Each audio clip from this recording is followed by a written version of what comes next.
War was not the objective. It was the building block to create a force of dominance. With every victory, their power expanded and their ambition soared, until conquest itself became their driving force. On August 20th, 2020, the exterminators were born in the flames of conflict. In the beginning, the group aimed to exterminate the forces of Rats United, to put an end to their reckless ways. As time passed, T would move away from their original goal. A new goal would come with deeper meaning, one that forged a power more ambitious than before, especially in ways beyond mere conquest. So now that you are aware of T's beginning and why it formed, it is time to continue exploring what this era was about. Throughout T's existence, war shaped their ambitions in ways that extended beyond simple conquest. In the eyes of T, war was not a means to occupy and enslave nations. Rather, it was seen as an opportunity to make better strategic choices through experience, to carry on a new form of dominance, to be more calculated, one that was strategic rather than reckless. There are notable examples of T warring against specific nations, using reasoning over blind violence. The Moth Empire is the first example. It was a former nation allied with T. It was owned by Dwafors. The alliance lasted from February 22nd, 2022 until mid-June 2022. It was originally formed for both sides to mutually benefit. This alliance bolstered the total member count for both groups, creating reinforcements for raids, trainings, and recruitments. Once the alliance broke off, T continued their daily military operations. Around late November 2022, T noticed the Moth Empire acting suspiciously. They conducted an investigation and found that the Moth Empire had betrayed them. This betrayal was clear. The Moth Empire actively promoted the acceptance of posting NSFW content and harbored blacklisted members of T inside their group. Though T was partly motivated by justice in declaring war against Dwafors' empire, they also saw it as an opportunity, a chance to understand what a major war looked like. Additionally, they looked around analyzing how war affects a group's image and influence. This first example served as a stepping stone, one that allowed T to improve their strategic operations for future conflicts. The war became a foundation for T to evolve its capabilities for future battles, especially against this next notable nation. This would be a nation called the Crimson Imperium. This nation was formerly owned by Luca_Crimson. On August 28th, 2023, the Crimson Imperium's leader initiated contact with T's supreme leader, Lord Blue Jays. Originally, Luca reached out to offer him an opportunity to become an officer in the nation. At the time, Lord Blue Jays was enthusiastic about the group and accepted the offer. During his time serving the Crimson Imperium, he made friends along the way. However, he noticed something unusual, an internal scandal within the group's operations. Liam, a fellow member, informed him about all the suspicious activities happening behind the scenes. At the highest ranks of KI, there was a bloodline called Pretzel. Lord Blue Jays grew concerned, as the Pretzels abused their power over lower ranks, treating Luca like a puppet. This imbalance led to corruption. With leadership in disarray, Lord Blue Jays had no choice but to leave KI. Soon after, he called for T to prepare for war against the Crimson Imperium. T declared war for two main reasons: the corruption of power within KI, and the discovery that KI had spoken poorly of T behind their backs.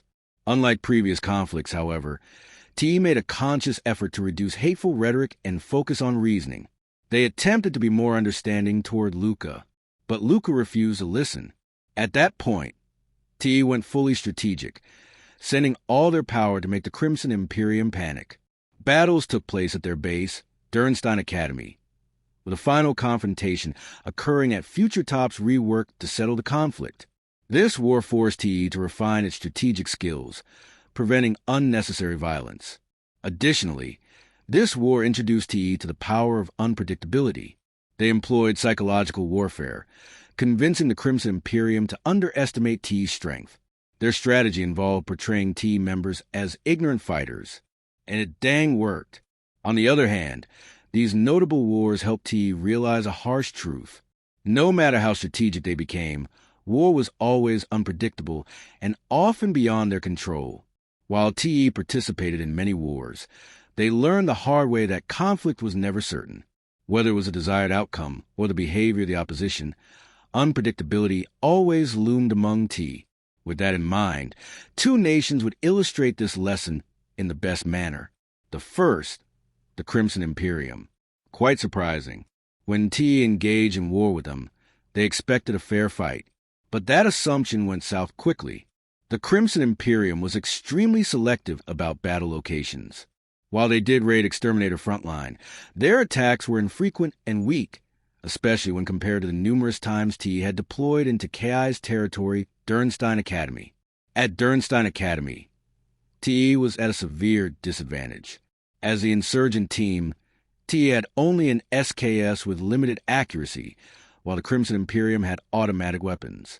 These weapons provided better accuracy and faster speed. The Crimson Imperium also had tanks and aircraft on their side, while TE had none. To obtain better weapons, an admin had to manually grant them it, or TE had to play stealthily, hijacking tanks when possible. TE had to be smart.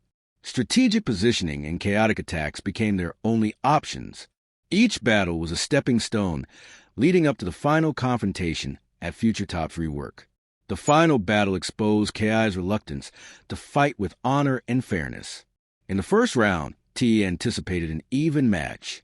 Instead, KI avoided combat altogether, staying inside their spawn and excessively healing each other, refusing to launch an offensive attack.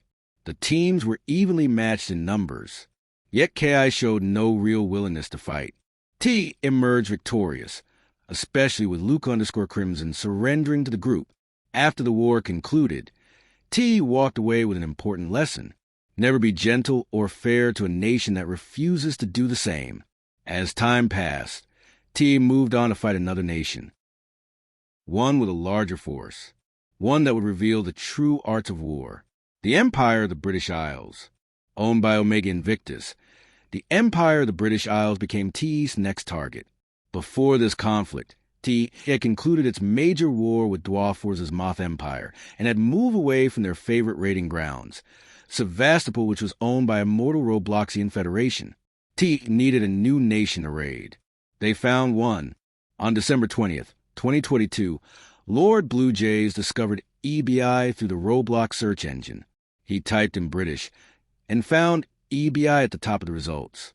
Over time, TE raided EBI consistently, treating it as their new long-term raiding battleground. They had no better options.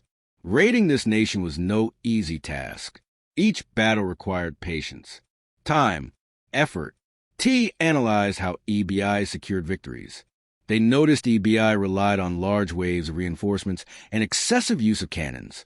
TE learned from these patterns. They adapted. They refined their positioning and class strategies. By mid-November 2023, EBI officially declared TE as an enemy. This expanded TE's influence, drawing in a new audience. TE grew more confident.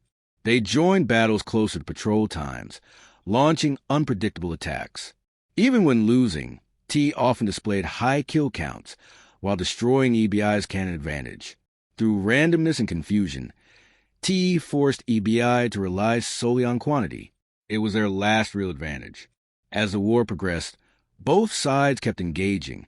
Battles, conflicts, and behind-the-scenes gossip would continue to happen. However, near the end of the war, TE began to understand EBI's true intentions.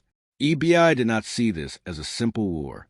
They saw it as an opportunity to gain power, to manipulate TE's dedication, keeping them at a distance, preventing their arrogance from evolving into an unstoppable force. By the war's final days, TE noticed that EBI was no longer interested in giving them attention. This became clear when Omega Invictus refused to fully watch the montages. He would dismiss them, assuming that they only showed TE killing low-ranking members. While partially true, there was more to those montages than he realized. On May 26, 2024, TE concluded their war with EBI with one final montage. At the end of the video, a former TE officer, Troll Serial, left a message. He expressed TE's growing disinterest in the war, the desire to move on, the need to focus on a new era. one where T would improve its strategic ambitions beyond battle. Once the war had concluded, TE turned toward a path of diplomacy. T would indeed follow this path. They would create a diplomatic system to settle conflicts with external groups to prevent unneeded conflicts. This system was designed to be flexible, aligning with T's ambitious goals. This system was created by T's government division, External Operations. It was originally led by former Director Zever. T did not seek to avoid war, but used diplomacy to ensure conflicts were meaningful. This approach prevented other nations from drawing T into pointless conflicts. T had fought notable nations over the past 4 years. While the 3 major factions that were listed stood out, T fought other ones, but ones not as notable to influence T's views of war. They fought the Chaos Legion led by Vox Index, the Mushroom Empire led by El Romario 64, finally the SCPF led by Herr Bessman. These groups shared common traits, each posing a challenge to T, whether through direct warfare or psychological tactics. These groups alone shared common tactics like putting despair upon T's goals, where they would brainwash T's forces to switch sides. Though less notable, these groups taught T that enemies often exploit despair to weaken a nation. Afterwards, this would strengthen T's diplomatic system. A principle would be created after these events. The principle would show all of T that outsiders should never be trusted immediately. Either way, after 1 month of the war ending with EBI, the Monger era for T was put to a complete end. T now has transitioned into a new era. In conclusion, throughout the Monger era, war had influenced T's ambitions. War allowed T to see that it is always unpredictable, to which shaped T's diplomatic system. These ideas built greater significance in the Order of T. The lessons directed T on a better path to explore their true ambitions. This would then contribute to T's evolution to their present form. So, what comes next? Will T continue to build an ambitious force of resilience? Only time will tell that. Remember, fellow exterminators, we would do anything for the right cause.